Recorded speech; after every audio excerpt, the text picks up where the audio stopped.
నంద్యాలలో అద్భుతమైన అయోధ్య రామ మందిర సెట్ అందరినీ ఆకట్టుకుంటోంది. అయోధ్యలోనే ఉన్నట్టు సెట్ వేయడంతో భక్తులు క్యూ కడుతున్నారు. ప్రథమ నంది ఆలయంలో రామాలయ నిర్మాణం చేపట్టారు.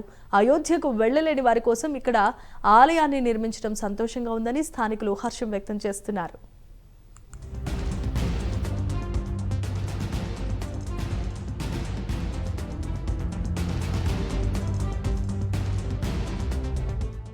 ఈరోజు నంద్యాల జిల్లా పట్టణంలో నూతనంగా ఏర్పాటు చేసినటువంటి విక్టరీ ఎగ్జిబిషన్ను మేమందరం కూడా సందర్శించడం జరిగింది.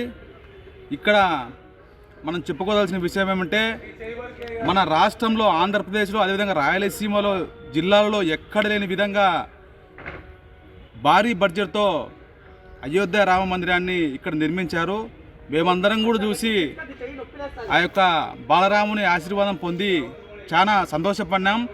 ఏదైతే మనము వ్యయ ప్రయాసాలు పడి అయోధ్యకు పోయి మనం అక్కడ బాలరాముని చూస్తామో అంతటి అనుభవము, అంతటి ఆయన్నే దర్శించుకున్నటువంటి విషయము ఇక్కడ ఫీలింగ్స్ ఇక్కడ కలిగాయి.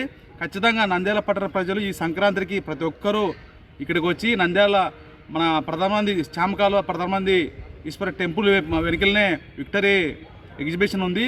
ఇక్కడ అయోధ్య రామ మందిరాన్ని దర్శించాలని చెప్పేసి ఆ యొక్క బాలరాముని కృపకు పాత్రులు కావాలని చెప్పేసి మేము కోరుకుంటున్నాము. విక్టరీ ఎగ్జిబిషన్ నేను శ్రీనివాస్ చౌదరి. ఈ అయోధ్య రామ మందిరం ఏమి నమూనా నిర్వహించాము. ఏమి ఎగ్జిబిషన్ పక్కన ఎగ్జిబిషన్ వేరు, రామ మందిరం వేరు.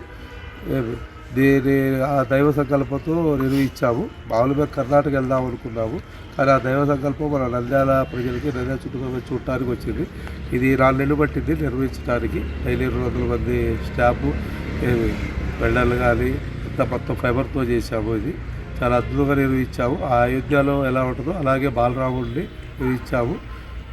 ఈ సంక్రాంతి సందర్భంగా ఈ నంద్యాలలో నిర్వహించాము. నంద్యాల పక్క చుట్టుపక్కల ఉండే ప్రజలందరూ వచ్చి ఆశీర్వాదం పొంది మమ్మల్ని కూడా దీవించి వెళ్ళవలసిందిగా కోరుచున్నాం.